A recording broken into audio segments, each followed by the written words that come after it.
Welcome to AI, Government and the Future, a podcast by Corner Alliance. We explore the intersection of artificial intelligence, government and the future with your host, Alan Pentz. We work with government to create results. We ignite your agency's mission by helping you to design and implement high-impact and innovative federal programs in AI, broadband, cybersecurity, public safety, and more. Being a government ally is at the core of all we do. Introducing your host, Alan Pentz.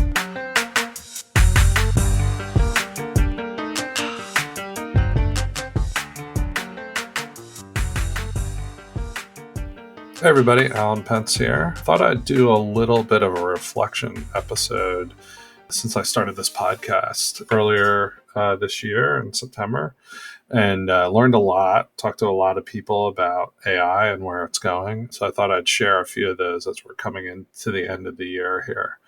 I mean, first, obviously, incredible amount of creativity, innovation, and change happening in the AI space. I'm sure every single person listening to this knows quite a bit about that from seeing the news and hearing from friends and colleagues. And so that's quite obvious. But it's really struck me interviewing a variety of different people how little we actually know about what this technology is and where it's going and how quickly it changes day to day.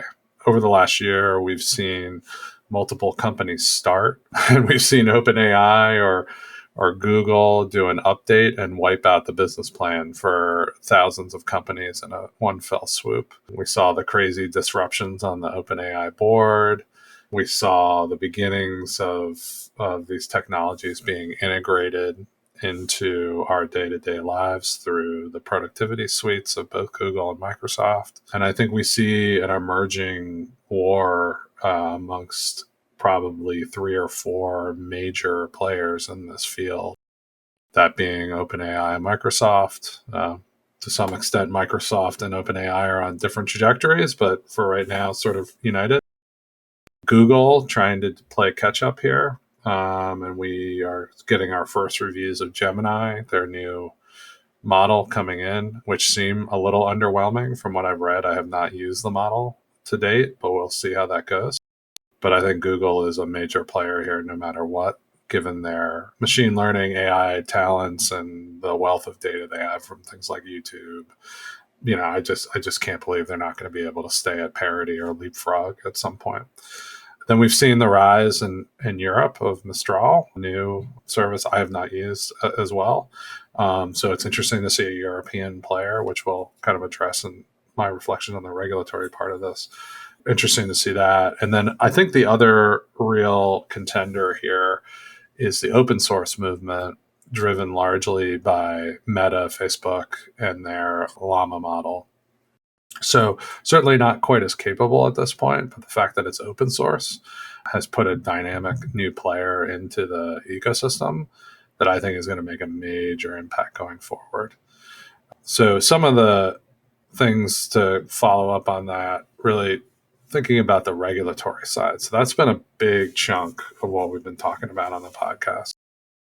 In some ways, I find that disappointing. I think this is a new technology. We know very little about it. We don't really know the contours and shapes of it, its capabilities, where it's going. Obviously, by seeing people's business models get wiped out, if they could have planned that out, I'm sure they wouldn't have done it. I'm a little alarmed at the pace with which regulation has become a key topic in this field.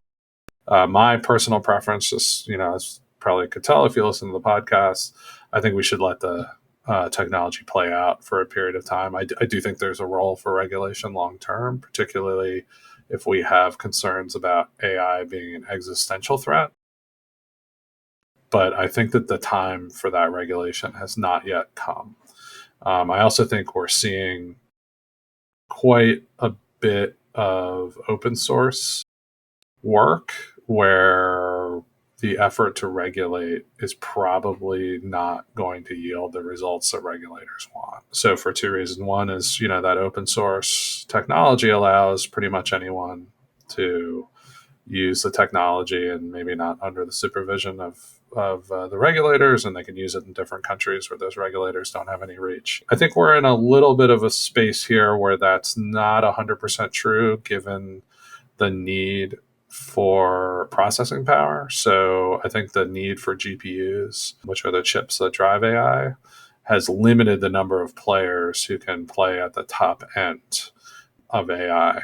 And I think that to some extent, that's probably going to be true going forward. So that is a plus for the regulators that they can, and those people have access to those GPUs, tend to be in Western countries with, strong regulatory systems. So I do think for the time being, the regulators do have a case that they can kind of control the path of AI. But I think as the technology develops, clearly the models are moving more and more toward getting increasingly sophisticated using less computing power, right? So I think that means in the long term that capabilities you might consider dangerous will be available to people with a lot less processing power and in many different countries, right? So it's kind of a losing game in the long run, although I do think the regulators have some capability in the short term. I've been struck by the differences in the regulatory approaches across the world. And that's one thing I really loved about the podcast so far, is that we've had people, someone in India, she was not Indian, but in India working on AI stuff. We've had someone from Moldova. We've had multiple people from parts of the EU, in addition to the United States. So I'd like to keep that going and even expand to other countries. But what I really learned is that this is going to be, each country is going to have its own strategy, or each block of countries is going to have its own strategy. So you're seeing, obviously the EU being out in front on regulation, although this is an interesting place to highlight. So with the rise of Mistral, which is a French company, the movement that the EU very quickly, I think, kind of just anecdotally from my sense, was really pushed hard by the Germans to regulate AI with the EU AI legislation that's currently under consideration. That looked like it was a freight train going down the track to get implemented very quickly.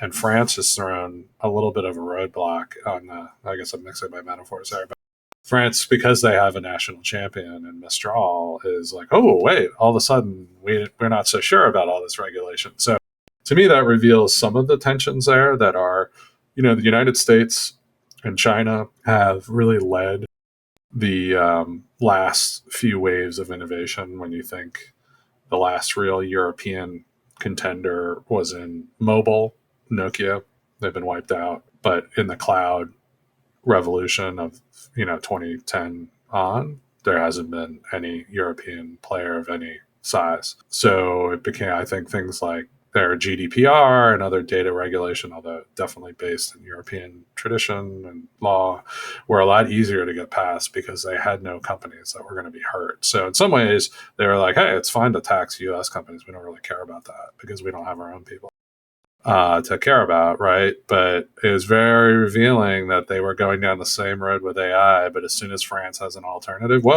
I'm not sure we want to regulate this. So I do think there's a little bit of self-interested regulatory approaches going on there. But then, in contrast, you see a place like India, where some of the indications we were getting in the interviews we did is it's much more of an open, much more similar to the US, without a lot of talk about regulation. And quite frankly, in the US, we have had quite a bit of talk about regulation. So it's interesting to see India kind of take that stance. And I think in a world where if we follow the EU model and regulate to that extent, I think it does create a competitive advantage for countries like India, who have the tech talent, can marshal the resources and say, we're not going to follow this restrictive regulatory path. So I think that's definitely a path open to countries going forward. China, is a little bit more of a black box for us. I'm not sure we're really going to get a lot of Chinese AI experts on here, but we'll see. I think AI is sort of like a blessing and a curse for them. So obviously they can use data without privacy protections that we would insist on, and at least in the EU and to some extent in America. that's a big advantage. They could use that. But I think it's also the containing of AI, the need to keep it from hurting the current government is a serious limitation to their ability to use it effectively and to experiment with it. So I think the level of control they're going to have to exert to make sure that they don't unleash something that could overturn the government, probably going to result in China lagging. That's my take. I mean, I think you see the current crackdown that, although it seems like it's lessened, still hasn't really stopped on leading tech companies in China is sort of an indication of that to me. Alibaba, if I were Alibaba or Tencent or, companies of that, Meituan, I'd be pretty leery of developing my own independent AI models and getting the government suspicious of what we're doing. So I do think that there's some, obviously some advantages there for China, but it does strike me that they have a lot of risk that they perceive out of the technology. But again, black box, so that's just complete speculation. And then here in the US, I think we are in a little bit of a paralysis, which to me is probably pretty good. So I think the Biden administration tried to get out in front with their executive order on AI. I think a lot of good stuff in that, right? So I think, first of all, getting departments to really think about AI. Hey, you need a chief AI officer, a central hub to coordinate efforts, encouraging experimentation, focusing on skills in the workforce of the federal workforce. Those are all huge bennies. I think that's really going to yield a lot for the country. But, on the other side, there's some concerning things in there. The definition of AI itself in the executive order is problematic. I mean, from my take, basically an Excel spreadsheet with a pivot table constitutes AI under the definition of, the executive order. And some of the calls, I mean, at this point, these are voluntary, but I know I've been working with the federal government for 30 years. I know how voluntary turns into involuntary pretty quickly. But voluntary calls for releasing methods of training and testing and trying to make a lot of that transparent. I think there might be a role for that at some point. I'm not saying that that's completely ridiculous, but I do think at this point, trying to establish standards around that seems very premature to me. And the way things happen is, yes, it's voluntary, but then all of a sudden, if you deviate from your voluntary standard that you've set, then you're unleashing, regulatory attention, congressional hearings. So that feels very dangerous to me. I definitely want to urge the administration and policymakers in the United States to think long and hard before they take steps that are going to shape this technology for the years to come. My take is, look, when personal computers came out, there were multiple books about the doom that was going to cause for the world. That seems ridiculous today, but that was in fact a worry that many people had. Now, certainly it wasn't the same level of impact right away, so it didn't get the same attention that AI is getting now. I do think we have to look at those past examples and see what happened. We did not need a regulatory apparatus around personal computers. Dell did not need to check in its models for developing new computers when Michael Dell was building laptops or computers in his whatever he was doing in his dorm room at UT. I think we should take a similar hands-off approach here with AI for the time being. The other concerning things I see is a real focus on what elite concerns are, around misinformation, disinformation. I certainly think this has been a political battle amongst our political elites. You see it with, Twitter and Elon and, and other social media and mixed up in the Trump and all that kind of nonsense. So I really urge us not to take our current elite political battles into this new technology and potentially destroy our innovation in this new technology because we're fighting these, quite frankly, silly battles in our national dialogue. That's a road I really hope we don't go down, because many of the problems that people are asserting are a problem with AI are just problems with the internet in general, right? So I view, if you're talking about extensive AI regulation today, you're basically saying, I want to regulate all of technology. And what I worry most about is that we get rid of this concept of permissionless innovation. So that's a, kind of a term people have come up with for the fact that anyone can go out and start experimenting with stuff and come up with a new startup or a new app or a new whatever. And they don't have to go check with somebody and ask permission or say, Mother, may I? And that's a crucial part of American innovation that's driven our growth and our prosperity for hundreds of years. So to say that we want to regulate that is kind of frightening to me. And I think we need to be really serious about thinking about when and how we need to do that. Because if we hadn't permissioned this innovation, we're looking toward a bleaker future with a lot less growth and prosperity for the world, quite frankly. I mean, I've used this example on a couple of the podcasts. Like, if we had the kind of regulation that we're talking about, risk-based regulation, I don't think we'd have Gmail today. Because look, you could use Gmail. I mean, do your risk profile, right? Oh, well, it has a lot of storage and you can attach big files. So someone could send nuclear bomb plans over Gmail. So let's put it in a regulatory environment where we have to go ask the government to approve our model or any changes we're going to make to it of our Gmail app. And then we got Microsoft sitting on the other side lobbying senators and the regulatory folks that Gmail is going to be dangerous and it's going to destroy thousands of jobs, right? So like that is clearly what would happen. I don't even think that's exaggerated at all. And so let's make sure we don't do that in this country, because my biggest concern is I do think we're facing across the Western world, we are facing a demographic issue, and not just the Western world, Asia as well, where, we have collapsing population statistics. Now, extent to which that continues, I don't know. I'm not a demographer. Most demographers made the wrong call anyway, so who knows what they think is right or not. Certainly seems like we're facing a lot fewer people in the future, and while that's people's choice, I'm not going to tell them whether to have kids or not. There are definitely major downsides to a world in which we have a shrinking population, and I would just cite the fact that growth and progress are really made up of two things, and it's demographics, people, plus innovation, right? And productivity gains from the innovation. If we get rid of half of that equation, we really threaten the ability of the species to continue to innovate. And if you look at what has caused the increase in lifespans, the increase in living standards, the reduction of poverty, the reduction of infant mortality, premature death, all these things. It's all been innovation driven by the Industrial Revolution. And we've had growing populations and growing innovation ever since that happened in whatever, late 1700s. So if we threaten half of that equation with demographics, then we are going to need a lot more from the innovation and productivity side. And I see regulation as 100% killing the other half of that equation. I don't think it's in the regulator's purview to doom future humans to slow growth, lower living standards, shorter lives.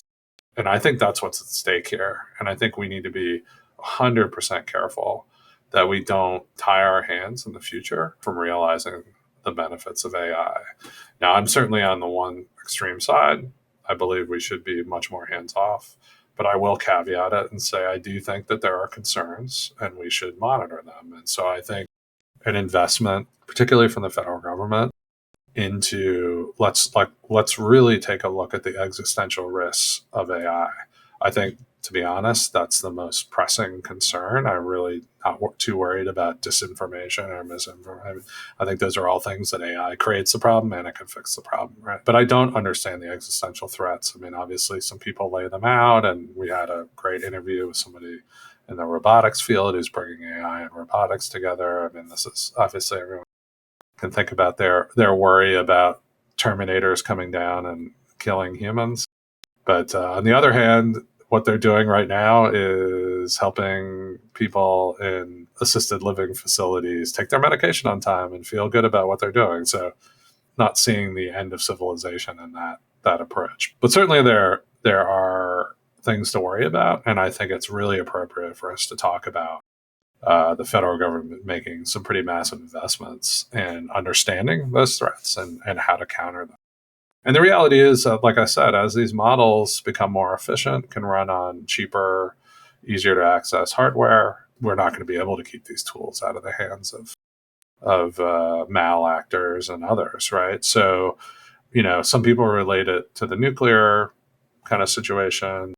I mean, I guess for me, I don't really see nuclear getting to a point. Again, not a nuclear expert, so I know there's small reactors and all this stuff. But it does seem to me it takes a level of sophistication. It takes uranium, which is hard to mine, and it takes a set of resources that makes it a little more controllable by a central authority. And it doesn't have the productivity curve, like the Moore's law of improving performance, doubling every 18 months. It does feel like AI has that. It's software and it's based on compute. So it does feel like it will benefit from this Moore's law and become more and more efficient and more effective, right? So it won't lend itself to the control that nuclear does. So I do think that inevitably we're facing, to be honest, there are open source models out there that are forking off and they're becoming their own thing, and we can't control that. And so as the capabilities get better, there's nothing preventing non-state actors, other countries from using those models. And as the compute gets more efficient, becoming more and more capable. So I do think we just have to face the reality that the risks of AI are already out there, and we should spend a lot of resources focusing on countering those risks and understanding them. But my thing is, if we regulate here and now, we're probably killing most of the benefits of AI without actually dealing with any of those problems, because we don't even know what they are yet. And having Microsoft check models in for the government is not going to stop non-state actors from using Llama version blah, blah, blah with their new GPUs that are more efficient from launching some AI attack, right? So I think most of the regulatory talk is pretty much misguided at this point. And then just lastly, focusing on the great part, which is and this is where I love to take the podcast going forward, more and more on what are going to be the benefits for government from using AI. And like we said, the technological progress has been pretty astounding and new things come out all the time. But it does seem like some of my last interviews with Alex Worth, and I'm doing a couple more in the new year, with the ability of AI to inform policymaking, strikes me as one of the most interesting and profound things we're going to see. The level of information and data we'll be able to use to better target policy, I think is going to be transformational. A couple of ideas we talked about that I hadn't really heard in the discourse yet, or we could even have avatars that represent different stakeholders in the system. So if you're regulating or looking at policy on Medicare or something, you could have, hey, here's an avatar that represents this kind of Medicare group. This represents hospitals. This represents doctors. This represents other stakeholders in that system. And you can continually refine those stakeholders with input from the stakeholder. So to the point where you could target policy, and then you'd have a bunch of data about what the potential outcomes of this policy was, that the stakeholders were feeding back against. And by the time you got to some kind of comment period on a regulation, or even by the time Congress is actually going to legislate something, you would have something that was thousands of % more targeted and effective for all the groups together than you ever would have had through the process we're running now. Obviously, some people might be frightened by the idea that these avatars could go out and represent them without them knowing. But I do think, we can do 98% of the work up front and then have humans in the loop at the end where they verify and make sure that that's what they really wanted, right?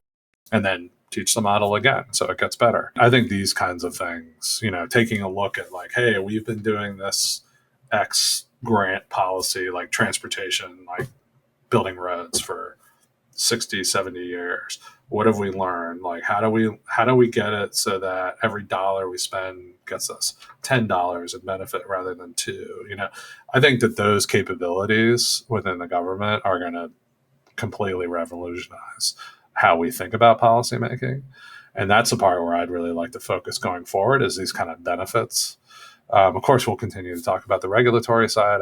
I think there's a lot there that we need to know about, but I'd really like to get into these benefits because I think it's going to be pretty exciting. And that's where I don't sense enough activity. I think there are some departments, we're going to have some people, hopefully from DoD, on in the new year, and they've been definitely a leader on AI, so salute them for that. But a lot of other departments are just, the wheels are just starting to turn. So if you look at your company, and ChatGPT has been out for a year now and just over, and you don't see it. Even at companies I know that I'm involved in, you don't really see it day to day. It's some people are experimenting. But you think about the government, sort of like one step behind that. So hopefully over this year, we're going to start seeing some major initiatives. We're going to start seeing those AI officers get appointed in each department. So I'm looking forward to a bunch of new activity and a bunch of talk about what AI can do, not just what it threatens to do. So with that, wish everybody a great new year, and we'll be back with some interviews in January. Talk to you soon. Bye-bye. AI, Government and the Future is brought to you by Corner Alliance. To find out more about Corner Alliance and how we work with government to create results, visit our website at corneralliance.com.